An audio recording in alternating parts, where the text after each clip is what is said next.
Hi everyone, and welcome to our e-commerce corner today. I'm actually joined with our special guest, Julie Fosselius, from our partners at Zendesk, and she is going to be talking today about how we can help our customer experience and how we can gain lifelong customers. As always, we are recording the session, and thank you for joining us, and we hope you can watch this on replay. And we will also share the links to anything mentioned in the session in our LinkedIn community. We have a short Q&A session as well at the end, but Julia, she has a fantastic presentation to guide us through, and we'll hopefully get the conversation going there. So Julia, if you'd like to just say a few words about yourself, we'd love to hear. Sure. Do you want me to just go ahead and load my presentation at the same time? I might as well. Hello, everybody. I'm Julie. As Marie-Claire's already introduced me, I'm a solutions consultant at Zendesk, where I focus mainly on all of our retail customers. And Zendesk and certainly are in a strong tech alliance, I guess you could say. I've been invited here today. Thank you so much for having me. So without further ado, let's jump into the presentation, which I'm really excited about because before joining Zendesk, I have a long history in e-commerce and retail. So this is a topic very close to my heart. So without further ado, this is me. And as I've just mentioned, I focus on retail at Zendesk. And I think we all need to face that the world of e-commerce has changed. The digital economy boomed during the pandemic. And forced by lockdowns and social distancing, shoppers turned to online shopping more than ever before. Actually, about 67% of customers say that they now shop differently due to the pandemic and how it forced them to engage differently with brands and retailers as well. And as a result, 64% last year tried a new way of getting in touch with customer services at a business or retailer or e-commerce business. And that really means more messaging, more turning to self-service, and more interactions with bots and AI. And the good news is that retailers have actually stepped up to that challenge. They've been forced to, not just by supporting more online sales, but by embracing and adopting to new and emerging technologies to connect with their customers wherever they are and whenever they want it to, or simply to make their customer experience more convenient. And this has also challenged what has so far been the most important KPI in e-commerce: conversion rate. Everybody talks about it. It's the one key measure that we measure the success of our e-commerce business. And a successful conversion rate for an e-commerce business means that our online marketing team, our web design team, content producers, and merchandising teams, they've done a great job with driving traffic to our website, which offers great UX and great products and relevant payment options and convenient delivery methods, all something that they can basically take the credit for when it comes to conversion. However, as a result of the lines between marketing and CX and customer service becomes more blurred and blend together, we're seeing a continued rise in the trend of customer service being considered a revenue driver now, as opposed to just a cost center, because the entire customer journey needs to be in focus. And that means start looking at the comparison of output metrics like just conversion versus outcome metrics. So CX basically means revenue. And it's common knowledge that acquiring new customers is a lot more costly than retaining them. So therefore, when we do look at output metrics like conversion, its success should really be benchmarked against outcome metrics like retention, which you can measure in customer satisfaction scores and NPS, so in net promoter scores. And when it comes to AI's role in that specifically, AI and self-service is now a customer preference driven by all the things that we've just talked about, the pandemic and the change in customer behavior, the change in shopping behavior and our expectations that comes with that. It's not just a deflection tool anymore. And your customers' desire to self-serve is a great untapped resource for you. What does customers expect with AI? And as you see here, this is DoFresh research off of our Retail CX Trends report that just landed last week. And overall, 50% of customers both believe and expect that it should make their lives easier, should also keep them from having to repeat things. If their customer interaction starts with AI and maybe gets handed over to a support agent at some part of the journey. And it should also save them time when having to contact a company. Again, back to the meeting your customers where they are and when they are there. We're no longer tied down to accepting that we can only contact a business between 9 and 5 or within their opening hours. And therefore, they also believe that their expectation is that it should really improve the overall customer service quality.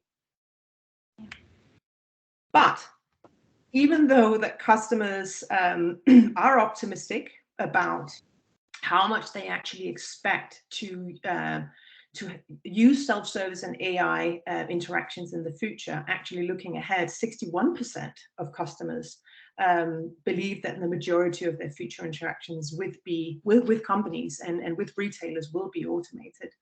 They've also shared some frustrations about the frustrations they've experienced with AI and chatbots. Particularly, they mention a gap between the... Oh, I think we lost you, Julia. Hopefully you'll come back. I'm here. I can hear you. Okay, great. Sorry, obviously it was just lagging a little bit. We can continue. No worries. You go through loud and clear here. Great. So what I was to say, the frustrations are mainly driven by the customers have noticed that AI has a really high service potential, but there is a gap between how it currently delivers in real life. And some of the frustrations are that instead of making things easier, it often creates unintentional obstacles in some cases and has actually made it harder for customers to get the answers that they need. And this is exactly an example of what happens if AI is implemented only as a deflection tool. These frustrations will arise. So again, around half of the customers, 50% of customers, feel that they're not really getting the accurate answers and the bot doesn't really recognize their questions and can't answer their issues.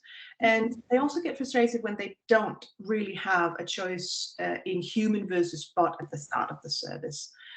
So again, an example of an AI implementation where deflection was potentially the main motivation for it. Do you think demographics have anything to do with that, with those statistics? Of course, different generations using the web and interacting with AI. Of course, the older generation perhaps prefer a more human touch, and the younger generation are used to technology and AI. Absolutely. I think, but I also think we're moving up the curve when it comes to demographics and the older generation, because other research also tells us that the older generations actually also have adapted to a more digital engagement with retailers, but absolutely in demographics as well, in terms of where are we in our lives.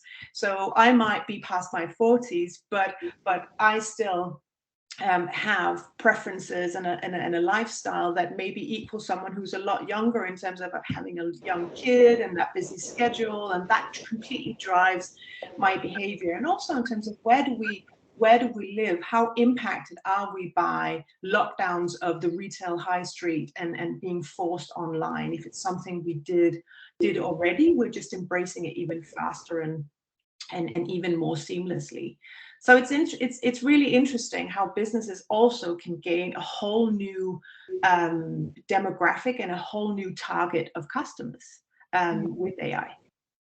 Yeah, I think you definitely touched on something with customers' behavior changing, especially in the last 2 years with the pandemic and things. It'd be really interesting to go deeper into that.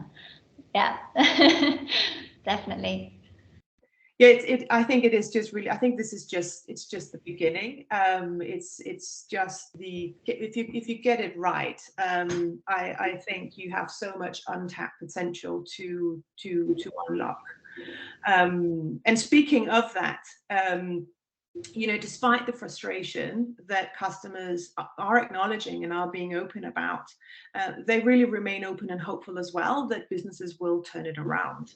And the number of customers who continue to be willing to turn to chatbots and AI for service and for simple issues or fast answer issues, it continues to increase. So, however, unlocking that potential and navigate AI for breakthrough of your growth, it really requires an overarching strategy for the role that AI plays in your entire technology stack of an ecosystem that's going to support your customer service and your customer journey. So what we're seeing here right now is actually a look back at last year and what some of the research told us then, that 50% of businesses actually said that their approach to AI lacks an overarching strategy and has been ad hoc. So they may have put a great chatbot in front of their customers and on their front end, but managing the rest of the experience when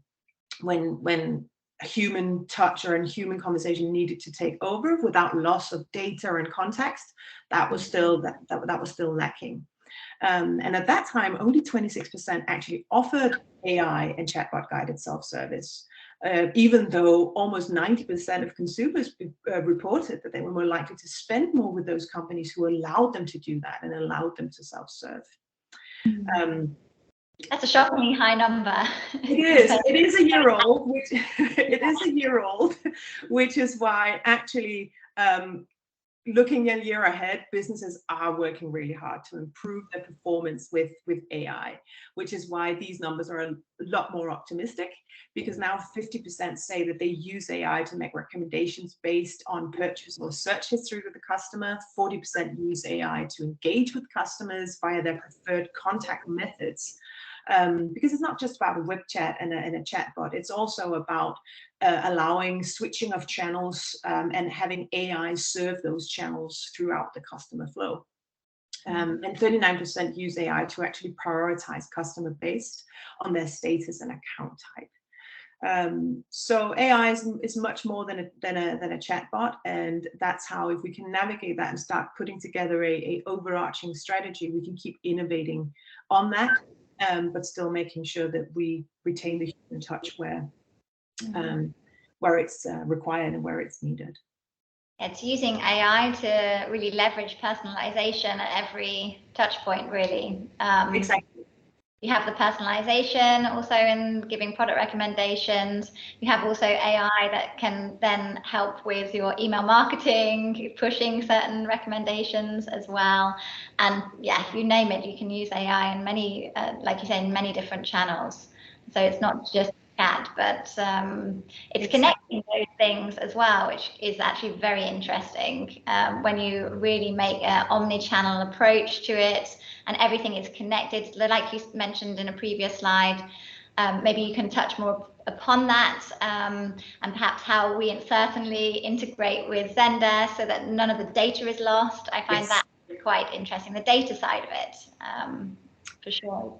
Exactly, and that is one of the true value,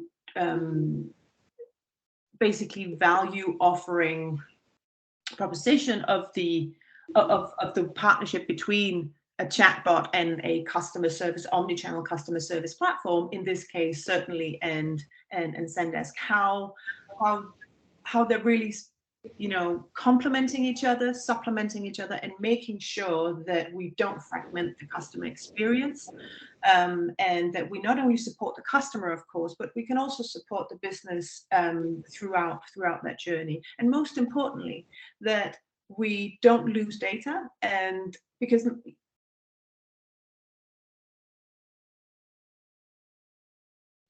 that it started.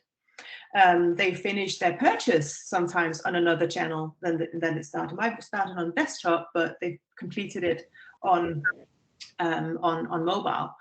And that again comes back to thinking a little bit in best of breed as well, and how we can build that entire customer experience ecosystem, and which role AI plays in that. Not a once and for all, because it's a moving target all the time. And of course also requires strategy and resource. Yes, of course. Yeah. I'm going to actually leave you with a personal story that I really think is a great example of where AI really played a strong role, and successful AI, and how it resulted in both conversion and retention. So it's yeah. We're all ears, I said. So I'm a single parent of a 4-year-old. So I have a really busy schedule. My window of opportunity for doing my online shopping or returning an item that I bought online is really reserved to the time between I think between 7 and 9 at night, when I'm sitting in the darkness of my kid's bedroom waiting for her to fall asleep, and I'm sat with my mobile. And a couple of weeks ago, it was my daughter's birthday coming up, and she had desperately wanted a high bed like the one you see in front of you.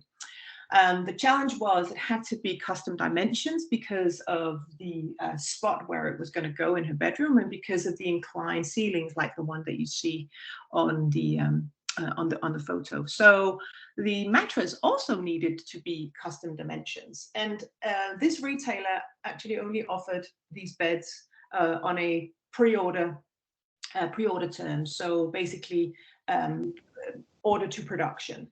However, I found this bed in stock, so I was really happy, because it turned out I could have this delivered in a couple of days. So I go ahead, sit in the darkness of my daughter's bedroom, and place the order for this bed. Place it in my basket, and then a couple of concerns popped up. Will it actually be able to deliver it in time? Why is this one bed in stock when usually it's made to order? Has it got any faults? Is it a return? Am I getting someone's faulty bed? So I was able to. It was before 8 o'clock, so I was able to chat and self-serve with this retailer. First with a couple of knowledge-based articles that told me about the pre-order terms and conditions and the delivery times, which I already knew. But I got hold of a human agent who advised me not to worry, because the only reason this bed was in stock was because they always kept extra stock for showrooms in case they needed to show the beds and assemble them in the showroom. Great. So I would get a completely new bed packaged in the dimensions that I needed. So I finished the conversation, and at that time, it had passed 8 o'clock. 2 other concerns arose. What about the mattress?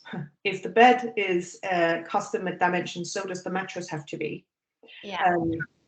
Secondly, I think we all know the IKEA problem. Do I want to assemble this bed all by myself? Absolutely not. It's a nightmare. So, and I only thought about this after I'd actually, finished the conversation, which I started with the bot and the AI, and answered the sort of more generic questions, and then I was in contact with this agent. So I re-engaged in the conversation. They're now closed, but I just asked my 2 questions. What about the mattress? Does that have a 4 to 7 week delivery time, given it's custom? And what about assembling? The bot was actually able to tell me that assembling is available, and they would contact me the following day to arrange a date and time, typically within 2 to 3 days. That was perfect. Now we only had the mattress question left. But it all turned out a happy ending. Spoiler alert. Oh, your daughter's so cute.